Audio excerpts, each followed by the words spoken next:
Heavenly Father, King of Glory, once more, we say thank you and thank you, Lord, for this opportunity to be here today. We pray, Father, we commit this class in your hands. We ask, oh God, that you come now and be with us. Take all the glory in Jesus' mighty name. We pray with thanksgiving. Amen. All right. So once again, you're welcome. And today we are taking a step further to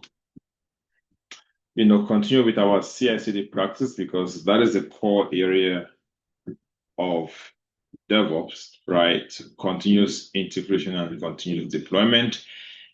And so what we are going to do today is quickly go over what is Docker, and then we are going to look at the CI/CD aspect of that. So what we want to be able to achieve here is we want to be able to set up a pipeline that builds tasks and deploys images to Docker registries, and then thereafter we can deploy into Kubernetes. So the class this week and next week is very, very crucial, and you need to really be available to take look at that.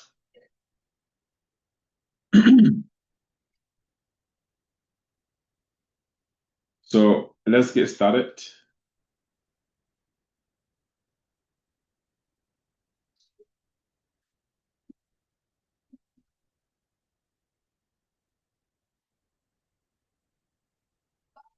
One second.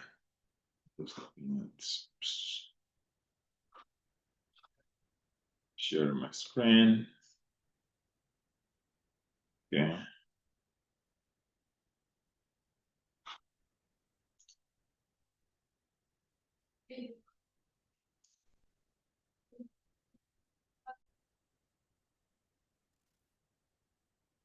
So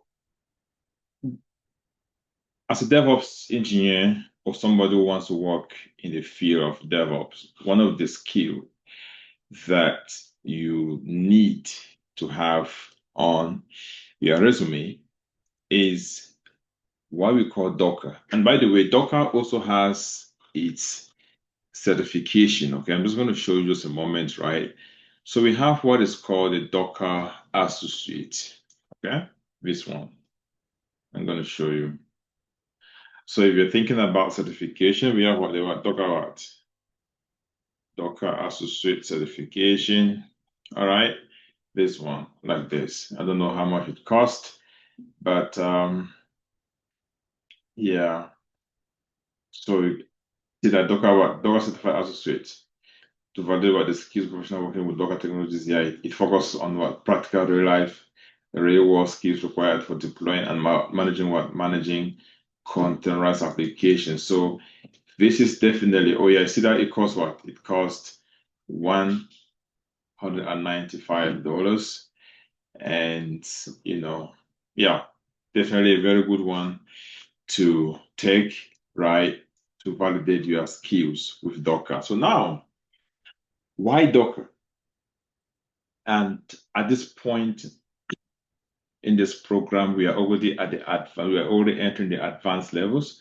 When you see Kubernetes, Jenkins, and Docker, and then when we look at monitoring, right, this is all like the summary of DevOps. It revolves around these four core areas. Now, one thing that is worthy of note and that you should understand is that, before Docker came to the picture, right, the manner in which application used to be deployed was, so by the way, we have two frameworks to building and deploying applications, okay? Applications can be deployed as microservices application, or it can what? Be deployed as monolithic application. Now, when we deploy application as monolithic, mono, okay, from a grammatical, perspective means what? One big thing, okay, monolithic. So Let's say we are building an application. Let me put on my Word document here. So let's say what? Say, for example, we are building an application, and this is going to be our, let's say it's an e-commerce application, right? And that application has different features. So let's say we have payments, we have products, and we have accounts, right? Just what? Just those three. Okay. Okay. So now, oops, 1 second. There you go. Okay. So let's say what? Talking about monolithic, this is Docker, right? Docker explanations. Okay. So now we have what? So we have applications, what? Architecture, right? There we go. So apps can either what? Either be monolithic, lithic, okay, or what?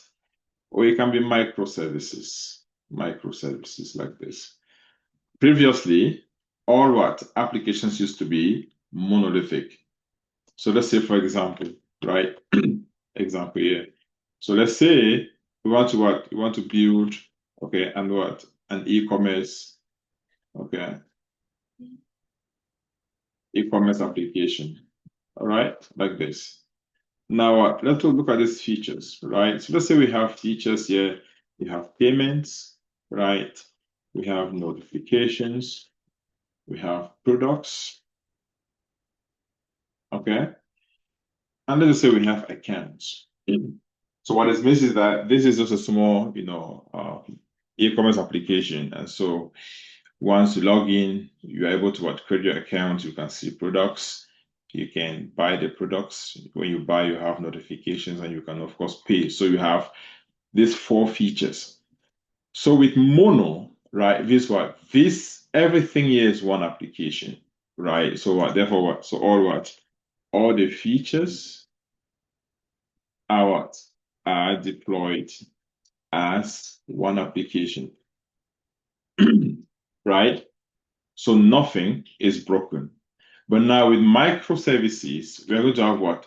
So what? Each feature is what? Is an application in itself, right? So each feature is an application. Therefore, we have what? Payment feature is what? It's an application.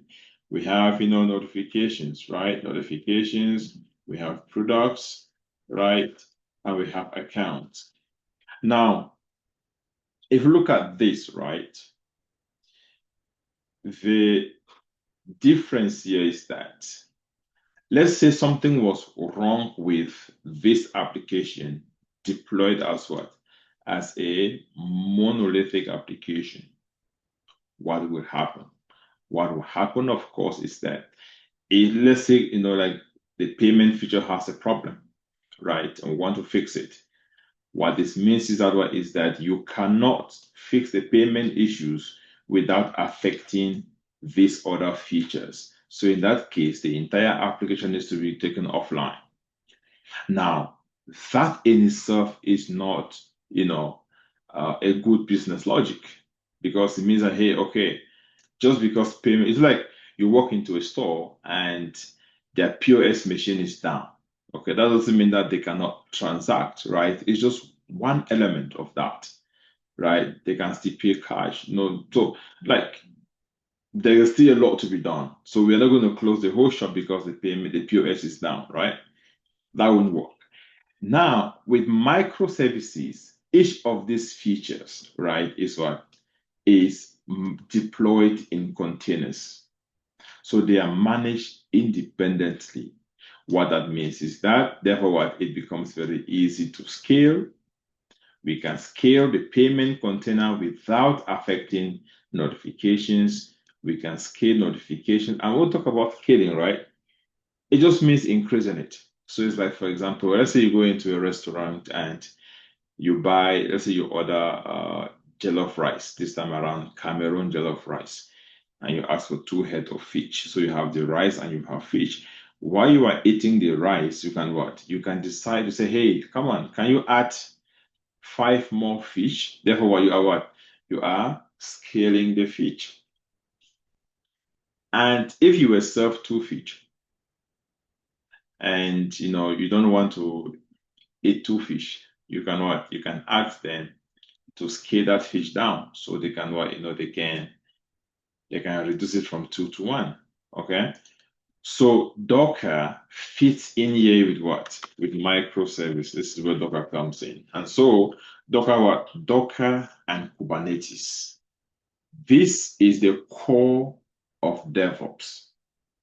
This is the core. This is what we call the money-making machine of DevOps. Because 99% of applications today runs as what? As microservices applications, right?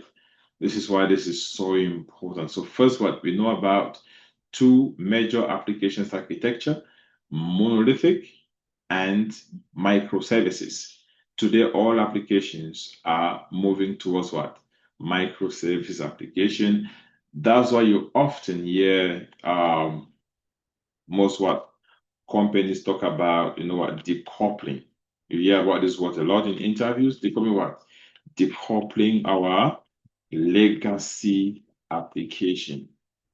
Okay. Take a deep breath.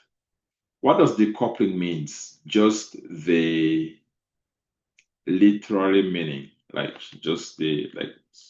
If somebody talks about decoupling, what does that mean in the chat?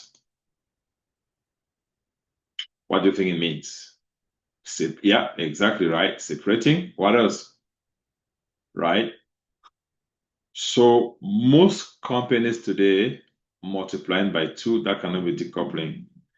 Decoupling means that we are splitting, right? Like, we are decoupling.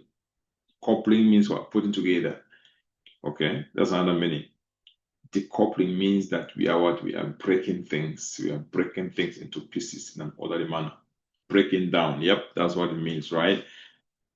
So most companies today are what? Are decoupling from what? Either what? They are decoupling from what? From monolithic to what? To microservices applications. Now, the most important thing is to understand, where do you come in as a DevOps engineer here? Like, how do you defend this particular skill at interviews? This is Docker Guides, Prof, January 4th. Okay. So the question is, how do you defend this, right? That's what we're looking at in this very brief introduction. Okay. Oops. Okay. So applications installed what? So the way applications used to be deployed, right? Used to what?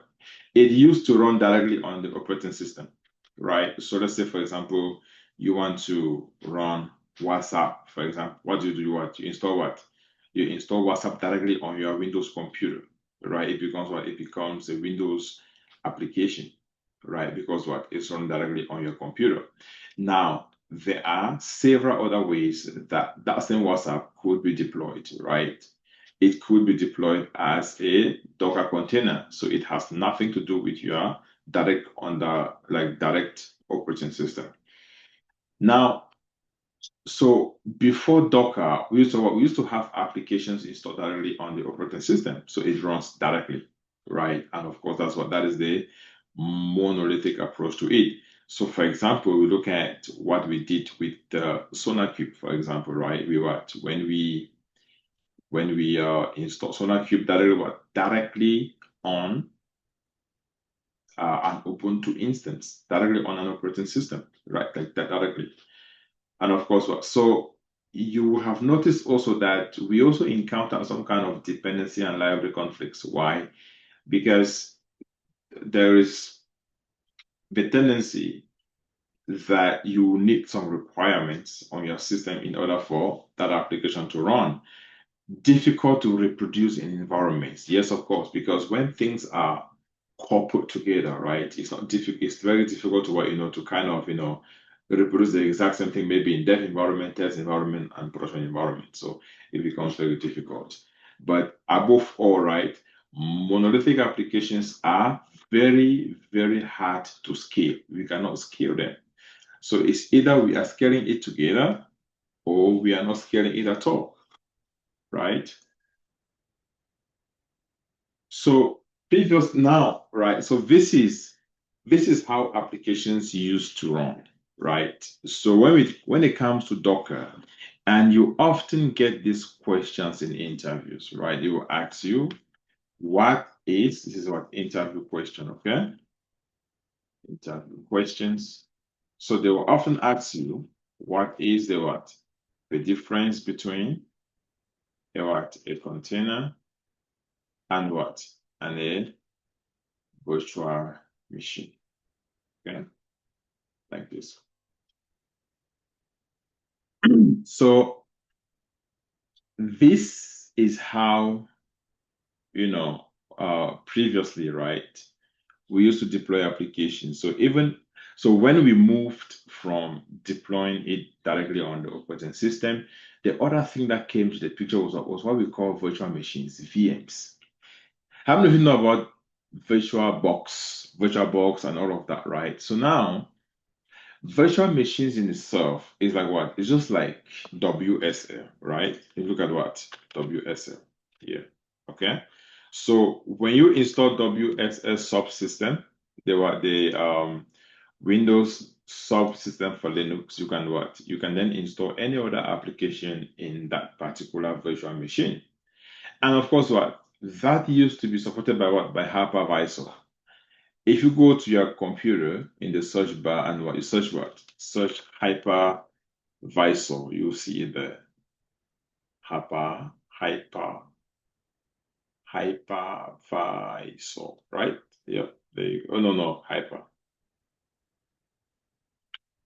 hypervisor, right? It's what this is the technology, all right, that support virtual machines on any operating system, but specifically on Windows system. But deploying applications using VMs came along with a lot of problems, right? So you look at here, so we have what? So we have the main operating system here. So this is like your Windows computer, okay, at this level. And then we have what?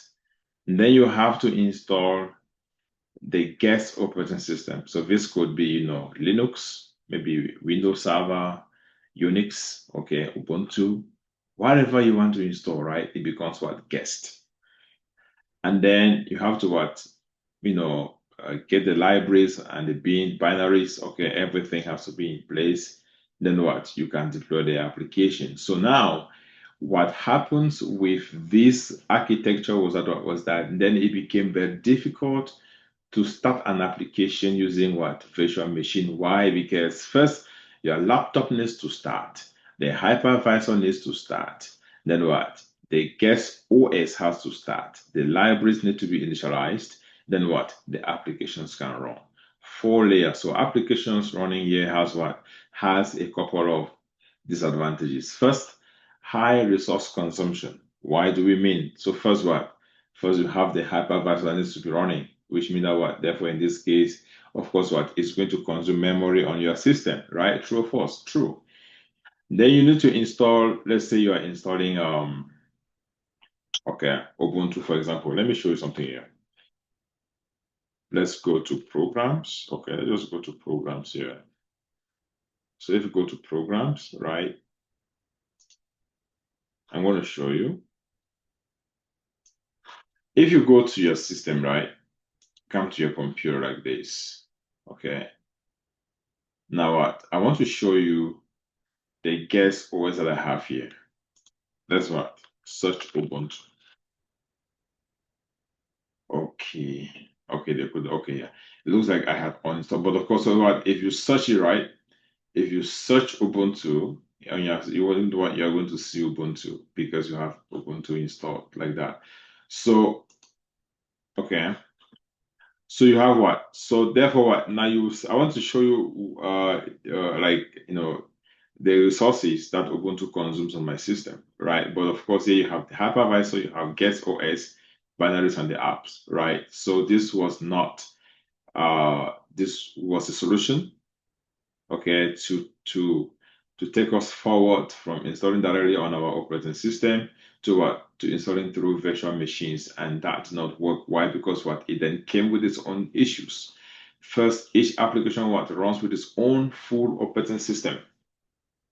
So let's say you are running 5 different applications. You have to what? You have to install what? 5 different guest OS.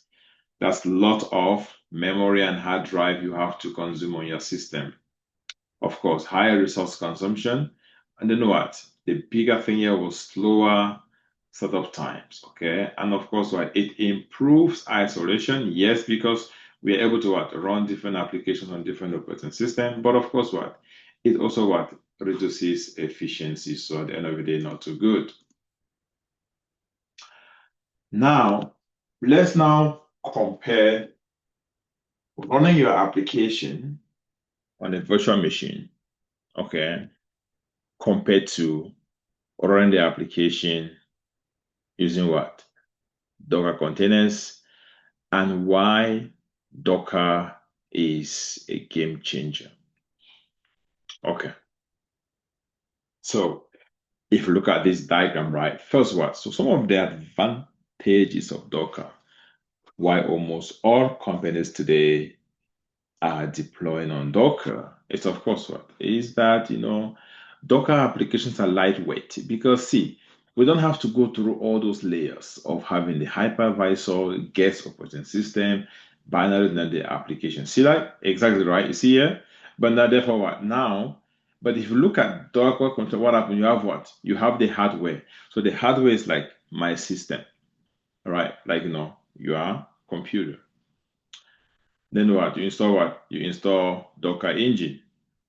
Then what? You are able to run the application directly. So Docker has what? Docker is interfacing with the application and your operating system straight up. And the advantage is that, of course, it shares the host OS. So host OS is like your machine, right? Your laptop. And then, of course, applications deployed using Docker containers are what? They are very lightweight. They share the host OS, and of course, what? Start in seconds. Okay? And also what? Consume what? Less resource. But if you look at virtual machines, what happened? We have what? So first you have the hypervisor. So this application what is not directly installed on your hardware. First you have what? You have the host operating system. Then you have the guest OS. So it's like going on your Windows. Then what? You install VirtualBox, and then you install a couple of virtual machines in that VirtualBox, right? It has no direct relationship with your bare operating system. So today, as a DevOps engineer, you want to what? You want to move companies or help projects move from virtual machines kind of setup into what? Into the setup. Because then again, at the end of the day, what happens? We are able to benefit from this. One, because this is lightweight, the application starts very fast. And customers are happy when applications runs fast. Okay, like that. Okay, is it clear? Anyone have a question so far?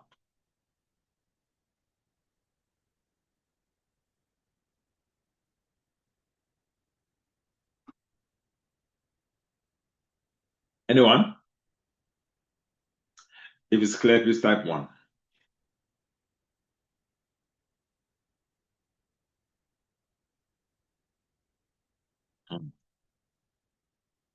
So this is an interview question.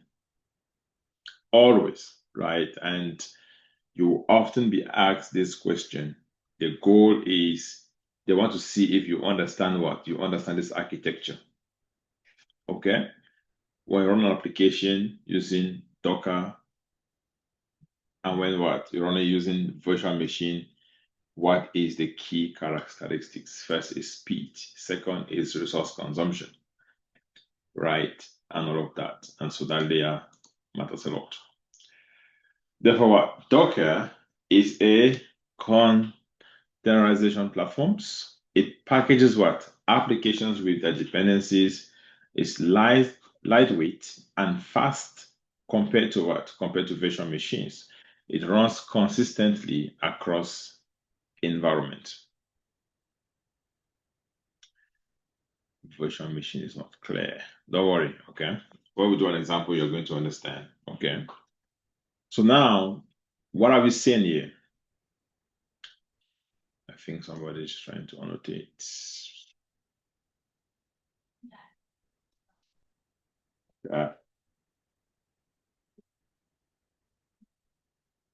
So as we develop applications, as developers develop applications, right? One of the things that we want to do for them is to guide them to use tools or technologies, okay, that what that can provide packages, okay, that will enable them to build the application and all its dependencies and package them into, into lightweight containers. So of course, containers are also what? So Docker provides, applications to be lightweight. Just like, for example, okay, let me ask you a question. When you go to Play Store, right? When you go to Play Store, Apple Store to download an application, do you often check the size?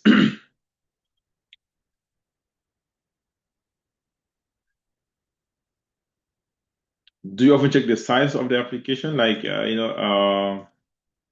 the size exactly. Like, do you like? So let's say you want to deploy to download an application, and discover that the application is going to consume, let's say, 500 megabytes of space on your system, on your phone, right?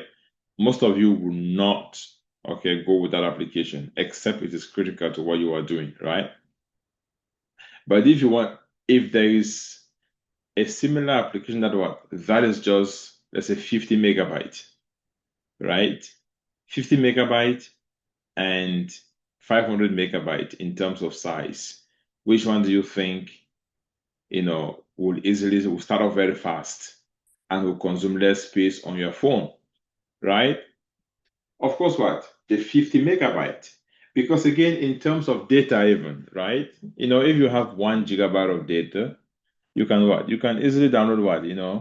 So many 50 megabytes applications. But if you have 1 gigabyte of data, right, and you have an application that is 500 megabyte, how much of your data will be left after you are done with the downloads? Of course, what?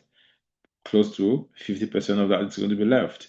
So the development team of every application, their goal, what? Their goal is to make the application lightweight.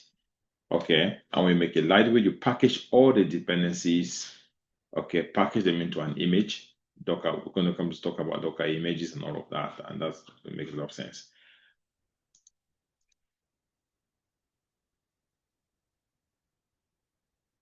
So what then is Docker? Now, this explains everything about Docker, and I'm liking this.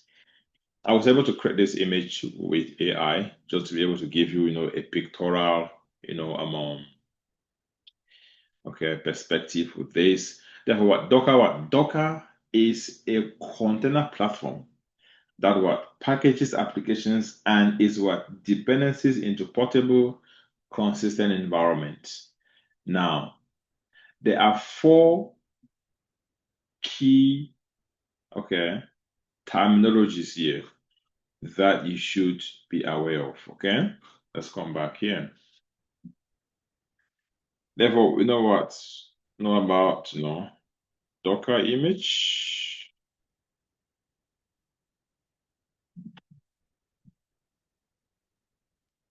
Docker terminologies, okay? There you go. So if you come back here,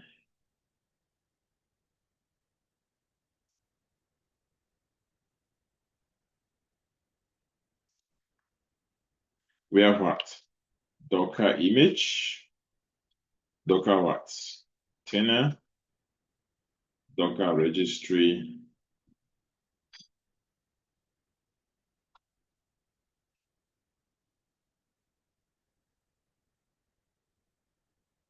okay? And we have Dockerfile, okay? So these four concepts in Docker, you must understand them. And if I was to make this very easy, we have what? No, don't worry about that for now, okay? I'm talking about key areas. First, what? There's Dockerfile. Then what? We build what? Docker images from the Dockerfile. And then we run containers. Okay. Dockerfile what? We have Docker registry.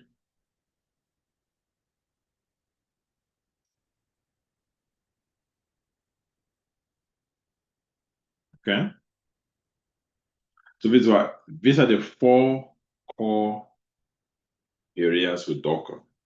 What does this mean? So in order for us to deploy an application using Docker, first what? We have to write a Docker file. Okay. And then from a Docker file, we are going to what? We are going to build what? Build Docker images using the Docker file.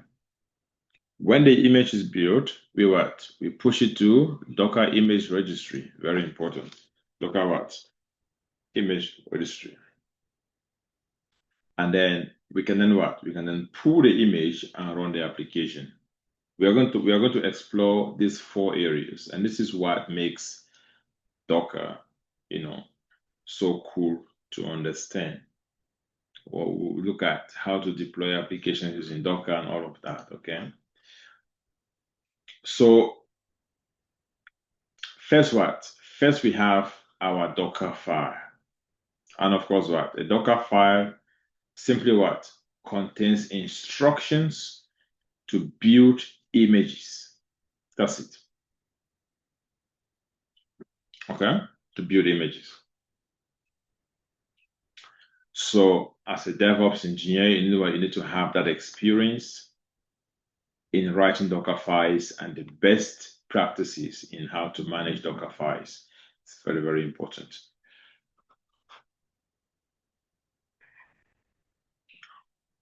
Then we have the Docker image.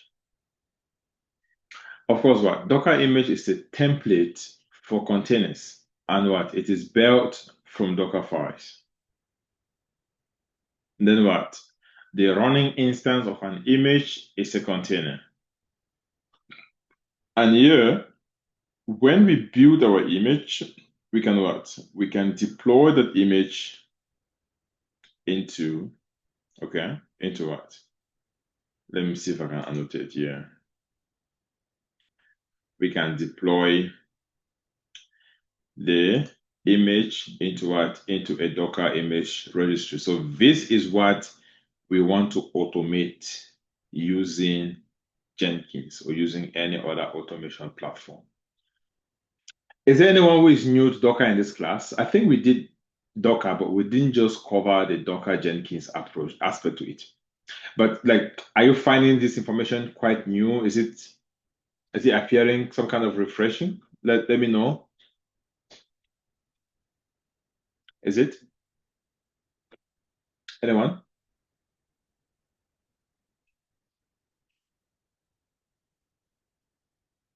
Are you guys there?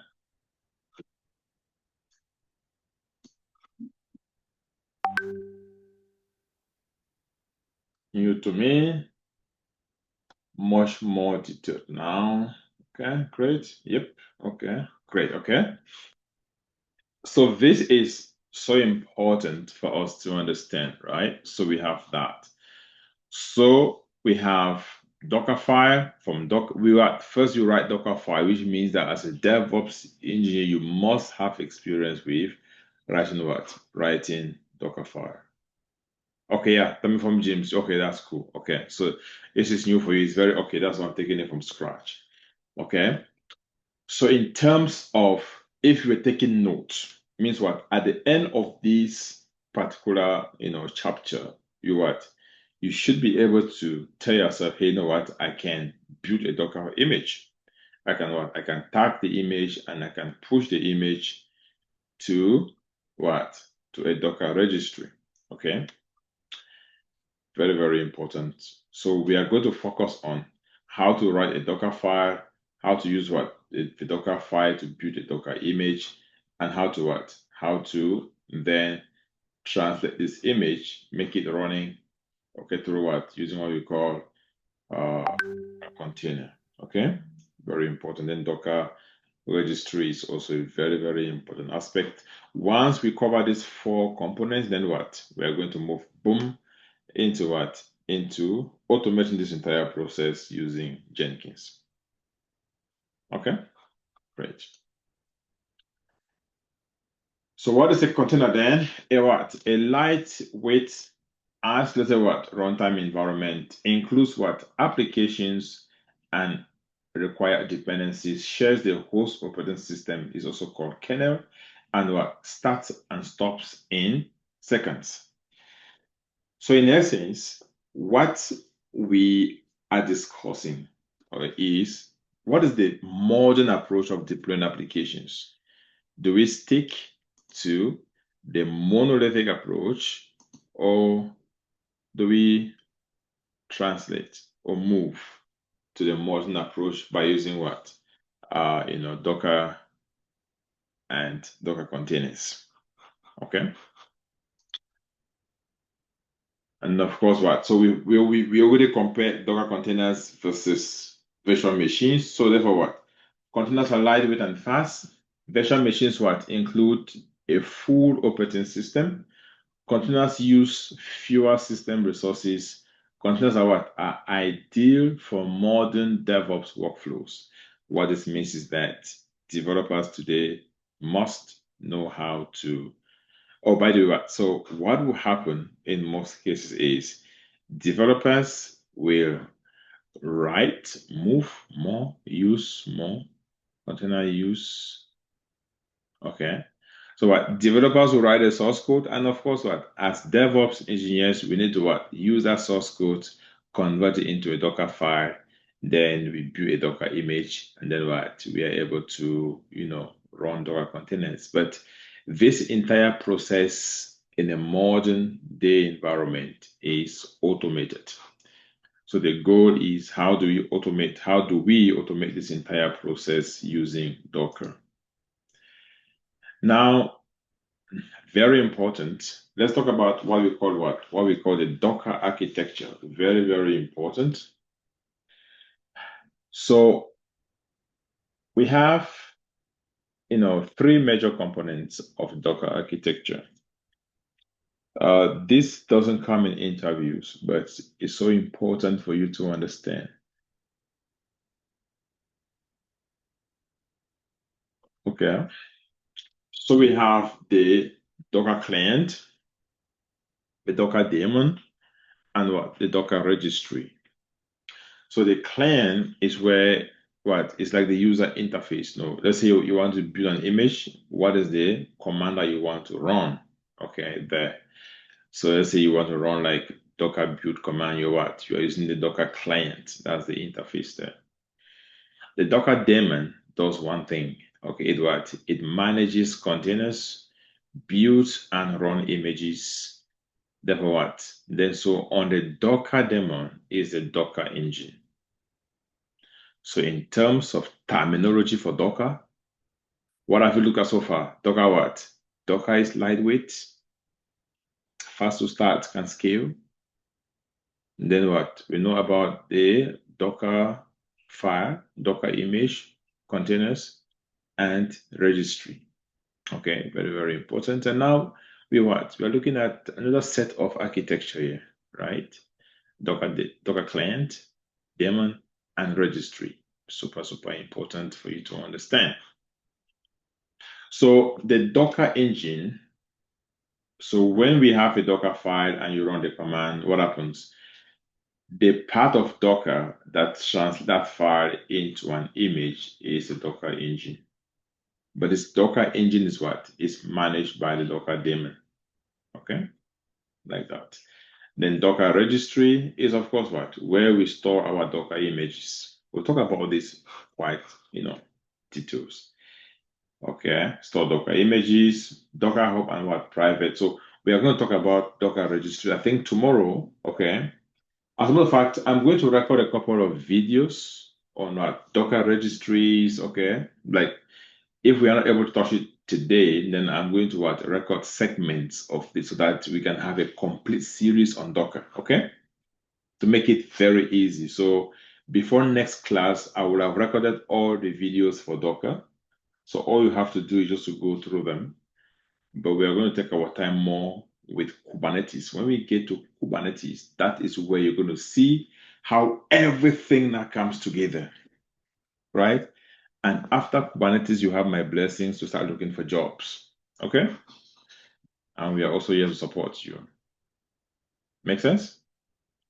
So therefore, what? The Docker client is what? Tool used by users. So when you go to your Docker and you type Docker commands, that's the client. Okay, the client. So that's the aspect of the architecture. It executes what? Docker commands, communicates with Docker daemon using what? REST API. Examples include what? Docker run, Docker build.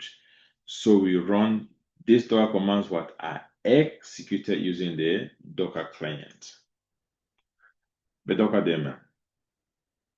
It manages containers, built images, and what? And runs images. So you can see Docker daemon have Docker, all of that. It handles what? Docker images and networks, listens for Docker API requests, runs in the background on the host machine, builds, runs, and manages what? Containers. Okay, very, very important. Then, of course, we have what? The Docker engine, the core component of Docker. It includes what? Docker daemon and REST API, provides container runtime environment installed on the host system.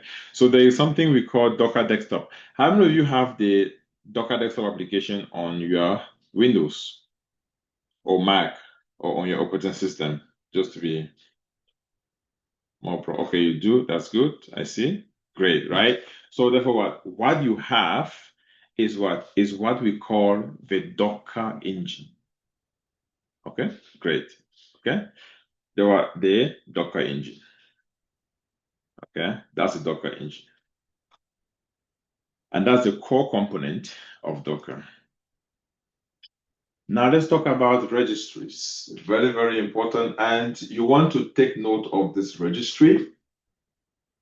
So each cloud provider has its own registry. Okay, we are going to create one in just a moment, but I'm going to show you. Okay. So now what? So each cloud provider has its own registry. We have what? So, but the default one owned by Docker is called what? It's called Docker Hub. So an image registry is where Docker images are stored. Okay. 1 second. All right. So this is where Docker images are saved and stored and used by the team. Why is this important? It's important because in most cases, when you build Docker images, right, it remains on your system. So if you want to save it and share with other teams, therefore what? It needs to be pushed to Docker registries. It's also called Docker image registries. Is it okay? Is it clear? So we have what? So since we are focused more on AWS, right, we are going to what? we are going to focus more on the AWS Elastic Container Registry beside this one. So there's no way you're going to talk AWS without talking about what? The AWS Elastic Container Registry. Is it clear? So now, if you were taking notes now as part of your, Docker, Docker and cloud, therefore what? We can talk about what? This particular cloud service. So we have Docker Hub and we have AWS what? Elastic Container Registry. How many of you know about this? Type 1. Okay, right? Perfect. All right, great. So we know about that. So therefore what? So we are going to create Docker Hub registry and look at how to build some images and push it there. Okay, now, so we have what? So for AWS, we have the AWS Elastic Container Registry. For Google, we have what? GCP, we have Google what? Container Registry, GCR, and Azure what? Container Registry. Then we also have some custom private registry. How many of you know that Nexus is also used? Okay, it's what? Is also used as a private registry for that. Okay, don't worry, Julius. Okay, that's fine. So now we have what? So we also have custom private registries. But we are going to focus on Docker Hub and AWS Elastic Container Registry. Make sense? So therefore what? So Docker registry stores and distributes Docker images. Docker Hub is the default public registry. Okay? It what? Supports private registries. Images are put and pushed as needed. Very, very important. So how Docker works end to end, user what? Runs Docker command, Docker client sends request to Docker daemon, daemon pulls image from registry. If not available locally, container is created and started on the host. That's just, we're going to see all of this in real time when we start doing our hands-on. So the architecture, what does it matter? It what? Clear separation of responsibilities, scalable and efficient container management, enables what? Automation and safety pipelines. And of course, what is the foundation for container orchestration tool? And that tool we're talking about here is Kubernetes. Okay, talk about that. So now, this is what we should be able to achieve by the end of next week. All right, make sense? Okay. Using Jenkins, we are going to what? Be able to build applications using, okay, Docker.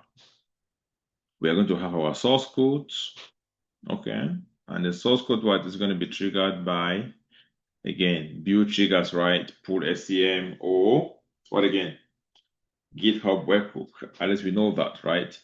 So when we push our source code, okay, Jenkins is going to what? Is going to identify the Dockerfile, and then it's going to what? Build the image using what? Using Dockerfile. Then we are going to tag the image. So this is the foundation of versioning. If you just ask Google or ChatGPT, okay, how many versions of WhatsApp has been released this, okay, this is last month. We cannot say this year, right? Last year, for example, was released last year. You're going to see all the versions that were released last year. Okay, so what? That process is called tagging. Tagging. And so it makes it very easy to manage different versions of the application. Okay. So once we tag, we're going to what? We are going to push to registry. So therefore what? So what Docker does, what Jenkins will do that, of course, what is that Jenkins is going to upload the tagged images to a Docker registry. And therefore what? So this could be our endpoint, either Docker Hub, AWS ECR, Google GCR, and what? And Azure what? Azure CR. This just stands for container registry or any other custom registries that, we'll be talking about, okay? Make sense? So that is the introduction to Docker. And so now let's take a break. When we come back, we'll talk about Docker files and then start talking about Docker images because we can't talk about Docker images without talking about Docker files, okay? Before we do that, we are also going to quickly, install or start our Docker desktop. All right. So those who don't have it, don't worry, you're going to have it. Make sense? Great. Perfect. Thank you. I'll see you guys in 10 minutes. Okay. I'll take a break. Take a 10 minutes break. We'll come back in 10 minutes. We'll come back at 4:20. Okay.